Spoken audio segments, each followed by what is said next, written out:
ये कहानी लिज की जिंदगी की सच्ची कहानी है, जो वक्त और हालातों के चलते सड़क पर आ जाती है। ना उसके पास खाने को खाना है, ना पहनने के लिए कपड़ा, ना रहने के लिए जगह। पर लिज के अंदर कुछ ऐसा होता है जो शायद हर एक इंसान के अंदर नहीं होता, जो उसकी पूरी जिंदगी बदल देता है। Bollywood silver screen presenting homeless to Harvard. कहानी की शुरुआत में न्यूयॉर्क शहर के घर को दिखाया जाता है, जो घर बहुत ज्यादा गंदा है। बाथरूम इतना गंदा होता है कि वहां पर नहाने के लिए बाथटब के ऊपर बकेट लगाकर खड़ा होना पड़ता है, क्योंकि बाथटब का ड्रेन सिस्टम खराब है। इस घर में लिज नाम की लड़की अपने मॉम डैड और बड़ी सिस्टर के साथ रहती है। लिज के मॉम डैड को नशे की आदत है। जब भी उसकी मॉम को नशा करना होता है तो लिज और उसकी सिस्टर के पास जो थोड़े बहुत पैसे होते हैं वो उनसे छीन कर अपने नशे के लिए ले जाती है। लिज के डैड हमेशा एक गेम शो को देखते रहते हैं, जो कि एक क्विज शो है। उन्हें अपने घर की कोई चिंता नहीं है। लिज और उसकी सिस्टर के पास इतने पैसे भी नहीं होते कि वो अपना पेट भर सकें, इसीलिए कई बार लिज को डस्टबिन से खाना निकाल कर खाना पड़ता है। उसे पता है कि उसके परिवार के हालात बहुत ज़्यादा ख़राब हैं, लेकिन फिर भी वो अपनी मॉम से बहुत प्यार करती है और उसकी मॉम की वजह से आसपास के लोगों को भी परेशानी हो रही होती है। इसीलिए उनके नेबर पुलिस को कॉल कर देते हैं। पुलिस आकर लिज की मॉम को अपने साथ ले जाती है। दरअसल ज़्यादा नशा करने की वजह से उनकी दिमागी हालत भी पहले से खराब हो चुकी है। लिज नहीं चाहती कि उसकी मॉम उससे दूर जाए, लेकिन पुलिस अपने साथ लिज की मॉम को ले जाती है। लिज की जिंदगी में एक भी ऐसी चीज नहीं है जिससे उसे खुशी मिल सके। जब वो स्कूल जाती है तो उसके जितने भी क्लासमेट्स होते हैं सब उसे बहुत चिढ़ाते हैं, क्योंकि लिज के कपड़ों से बदबू आती है, उसके बाल उलझे रहते हैं, उसकी केयर करने वाला कोई नहीं है। सब उसे स्मेली गर्ल कहते हैं, लेकिन उसकी टीचर उसे बहुत पसंद करती है, क्योंकि बहुत कम स्कूल आने के बावजूद भी लिज बहुत अच्छी मार्क्स लाती है, क्योंकि वो पढ़ने में बहुत इंटेलिजेंट है। उसकी टीचर उसे अपने पास बुलाती है, कुछ कपड़े देती है और कहती है कि महीने में तुम 1 या 2 बार ही स्कूल आती हो, तुम्हें हर रोज स्कूल आना चाहिए। पर लिज अपने घर में बहुत ज्यादा उलझी हुई है, उसे कुछ अच्छा नहीं लगता। यहाँ तक कि पढ़ाई में बहुत ज्यादा इंटेलिजेंट होने के बाद भी उसे स्कूल जाना पसंद नहीं है। कुछ वक्त बीत जाता है और अब उसकी मॉम घर वापस आ चुकी है। वो बहुत ज़्यादा शांत होती है, वो भी लिज से बहुत प्यार करती है और अब वो अपनी बेटी लिज को बताती है कि बहुत ज़्यादा नशे के इंजेक्शन लेने की वजह से मुझे एक बहुत भयानक बीमारी हो गई है, जिसका कोई इलाज नहीं है। मुझे नशा छोड़ना होगा और इस घर में रहकर मैं नशा नहीं छोड़ सकती, क्योंकि तुम्हारे डैड भी नशा करते हैं और वो मुझे नशा छोड़ने नहीं देंगे। दरअसल अब वो अपने डैड के घर जाना चाहती है और लिज नहीं चाहती कि उसकी मॉम अपने डैड के घर जाए, क्योंकि उसके जो मैटरनल ग्रैंडफादर होते हैं, यानी कि उसके मॉम के डैड, वो एक बहुत ही घटिया इंसान है। साथ ही वो अपने डैड को भी अकेला नहीं छोड़ना चाहती। पर लिज की मॉम को यहाँ से जाना पड़ता है। वो अपनी बड़ी बेटी को लेकर अपने डैड के घर चली जाती है। कुछ दिन बीत जाते हैं और अब लिज को दिखाया जाता है जो पानी के साथ बिस्किट खा रही है। इसका मतलब ये है कि उसके डैड उसकी अच्छे से केयर नहीं करते। लिज ने अब पूरी तरह से स्कूल जाना छोड़ दिया है, इसीलिए उसकी जो क्लास टीचर होती है वो लिज के घर पर चाइल्ड वेलफेयर सोसाइटी वालों को भेजती है। और जब वो लिज के घर की कंडीशन देखते हैं तो फैसला करते हैं कि वो लिज को अपनी कस्टडी में ले लेंगे। लिज के फादर उन्हें रोकने की बिल्कुल कोशिश नहीं करते, बल्कि वो लिज का सामान लाकर उन्हें दे देते हैं। हालांकि लिज नहीं जाना चाहती, पर उसके डैड के जेस्चर से पता चलता है कि वो भी नहीं चाहते कि लिज उनके साथ रहे। और अब लिज को एक शेल्टर होम भेज दिया जाता है, जहां पर सब उसको परेशान करते हैं। यहाँ का माहौल बहुत ज़्यादा ख़राब होता है। एक लड़की उसके ऊपर खाना भी गिरा देती है जो बहुत गर्म होता है। सब लिज पर हंसते हैं, पर लिज इन सब चीज़ों से अपने आप को दूर रखती है। कुछ दिनों के बाद वो अपनी मॉम से मिलने के लिए जाती है। अपनी मॉम को देखकर उसे बहुत खुशी होती है, क्योंकि उसकी मॉम उसे पहले से बेहतर दिख रही होती है। उसकी मॉम कहती है कि मैंने हर तरह का नशा छोड़ दिया है। साथ ही उसे ये भी पता चलता है कि जहाँ पर वो अपने डैड के साथ रहती थी वो घर अब अथॉरिटीज़ ने सीज कर दिया है, क्योंकि उसके फादर उसका रेंट नहीं दे पा रहे थे। लिज की मॉम कहती है कि तुम्हें अपनी पढ़ाई पर ध्यान देना होगा, जिसके बाद उसकी मॉम उसका एक नए स्कूल में एडमिशन करवा देती है, जहां पर उसकी एक फ्रेंड भी बन जाती है जिसका नाम क्रिस है। आज लिज के ग्रैंडफादर घर पर नहीं होते, इसीलिए वो अपने स्कूल के फ्रेंड्स को अपने घर पर इनवाइट करती है। और जब शाम को वो अपने घर पर अपने फ्रेंड्स के साथ एंजॉय कर रही होती है, तभी उसकी मॉम घर पर आती है जो कि नशे में है। यानी कि उसकी मॉम ने झूठ कहा था कि उसने नशा करना छोड़ दिया है।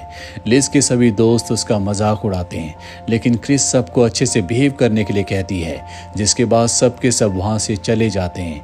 और अब लिज अपनी मॉम को अच्छे से नहलाकर सुला देती है, जिसके बाद उसकी फ्रेंड क्रिस उसके कमरे में आती है और बताती है कि जब मैं 7 साल की थी तब से मेरे फादर मुझे हैरेस करते हैं। जिसके बाद लिज कहती है, क्यों ना तुम इसी घर में हमारे साथ रह जाओ। ये सुनकर वो बहुत खुश हो जाती है, पर तब तक उसके ग्रैंडफादर आ जाते हैं जो क्रिस को अपने घर से धक्के देकर बाहर निकाल रहे होते हैं। लिज उन्हें ऐसा करने के लिए मना करती है और कहती है कि उसके पास कोई भी अच्छी जगह नहीं है जहां पर वो रह सकती है, पर उसके ग्रैंडफादर उसकी कोई बात नहीं सुनते। जिसके बाद लिज तय करती है कि वो भी इस घर को छोड़ देगी और ये दोनों के दोनों अपने घरों को छोड़कर एक साथ रहने का फैसला करते हैं। इन दोनों की उम्र मात्र 15 साल है। इनके पास इस बड़ी दुनिया में रहने की कोई जगह नहीं है। कभी कभी ये मेट्रो स्टेशंस पर और कभी फुटपाथ पर सोते हैं और कभी कभी चुपके से अपने दोस्तों के घर चले जाते हैं। इनके पास पैसे कमाने का भी कोई जरिया नहीं होता, इसीलिए कभी कभी सुपर स्टोर जाकर ये खाने पीने की चीजें भी चोरी करते हैं। एक बार फिर लिज अपनी मॉम से मिलने के लिए जाती है, जिनकी हालत अब पहले से बहुत ज्यादा खराब हो चुकी है। लिज बताती है कि मैं अपने फ्रेंड्स के साथ रहती हूँ। लिज की मॉम कहती है, चाहे कुछ भी हो जाए अपनी पढ़ाई मत छोड़ना। इसके बाद लिज वहाँ से निकल जाती है। लिज के पास रहने की कोई जगह नहीं है। उसकी जिंदगी मुश्किलों से भरी हुई है, पर वो अपनी मॉम से अब भी बहुत प्यार करती है। एक दिन वो अपनी मॉम से दोबारा मिलने उस जगह जाती है जहाँ पर उसकी मॉम अपने फ्रेंड्स के साथ ड्रिंक करती है, पर यहाँ पर उसकी मॉम नहीं होती। तभी उसे बताया जाता है कि 2 दिन पहले उसकी मॉम की मृत्यु हो चुकी है। ये सुनकर लिज पूरी तरह से टूट जाती है और उस जगह जाती है जहां पर उसकी मॉम को दफनाया गया था, पर वो देखती है कि उसके मैटरनल ग्रैंडफादर ने उसकी मॉम को अच्छे से नहीं दफनाया। अब भी उनकी बॉडी एक बॉक्स में है। लिज उसी बॉक्स के ऊपर लेटकर उन सभी पलों को याद करती है जो उसने अपनी मॉम के साथ बिताए थे। वो बहुत ज़्यादा दुखी है और अब वो एक बार फिर से कम्युनिटी सेंटर स्कूल जाती है। वो दोबारा एडमिशन लेना चाहती है, पर वो एडमिशन के लिए लेट हो चुकी है। लिज कहती है कि मुझे पढ़ना है, इसीलिए उसे हेड ऑफ द स्कूल से मिलवाया जाता है, जो उसे फॉर्म भरने के लिए कहता है।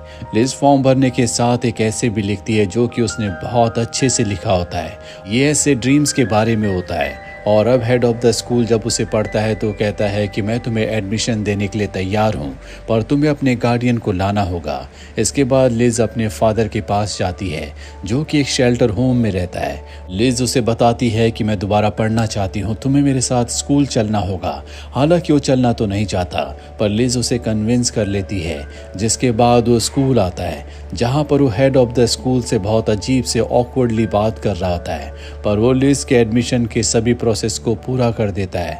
लिज को एडमिशन मिल चुका है। लिज के डैड शेल्टर होम लौटने से पहले लिज को बताते हैं कि जो बीमारी तुम्हारी मॉम को थी वही बीमारी मुझे भी है, तुम अपनी पढ़ाई पर ध्यान देना। और इसके बाद वो वहां से चले जाते हैं। लिज की आंखों में आंसू हैं, पर अब उसने ठान लिया है कि वो अपनी मॉम के सपने को पूरा जरूर करेगी, जो हमेशा चाहती थी कि लिज बहुत अच्छे से पढ़े।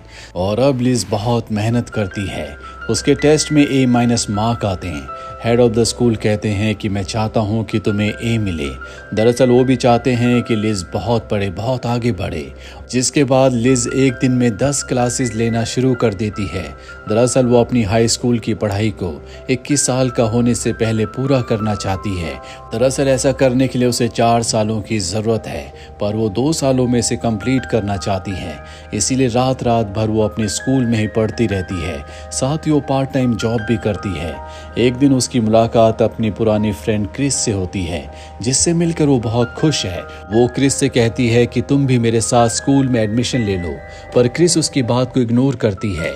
जल्दी अब लिज का रिजल्ट आता है और इस बार उसे पूरे स्कूल में सबसे अच्छे मार्क्स मिले होते हैं। उसने टॉप किया है, जिस वजह से लिज को बॉस्टन ले जाया जाता है। लिज को विश्वास नहीं होता।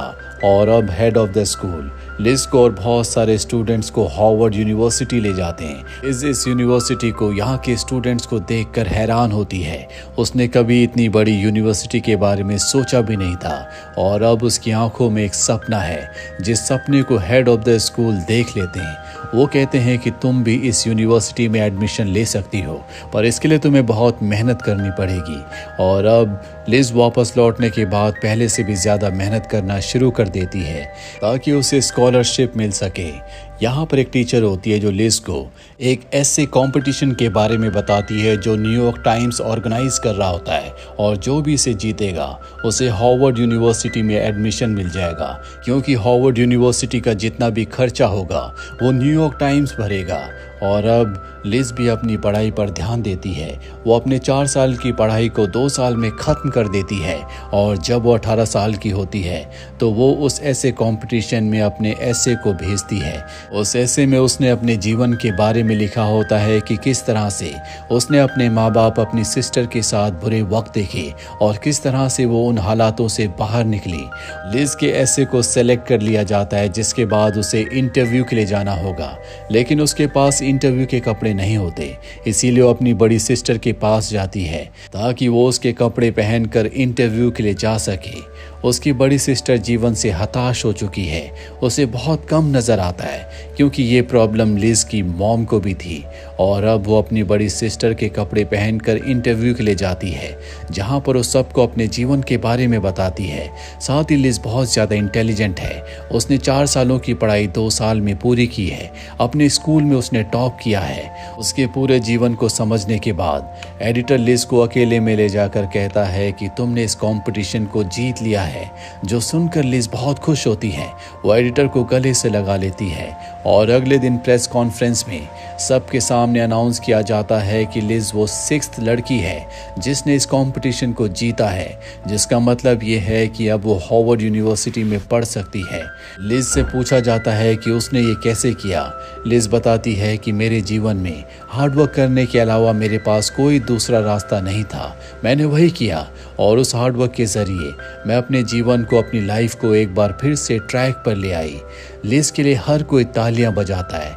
लिज जब यहाँ से जा रही होती है तो हर कोई उसकी फोटोज खींचता है। लिज से हर कोई इंस्पायर्ड है, क्योंकि उसने वो कर दिखाया जो शायद किसी भी आम इंसान के लिए करना मुमकिन नहीं है। इसीलिए जीवन में जब भी कठिन परिस्थितियां आए तो हमें उनका सामना करना चाहिए। हार्डवर्क करना कभी नहीं छोड़ना चाहिए, क्योंकि हार्डवर्क एक ऐसा जरिया है जिससे हम अपने जीवन की सारी परिस्थितियों को पूरी तरह से अपने फेवर में ला सकते हैं। आपको लिज की कहानी से क्या प्रेरणा मिली, कमेंट बॉक्स में ज़रूर लिखें। उम्मीद करते हैं कि ये कहानी आपको पसंद आई होगी।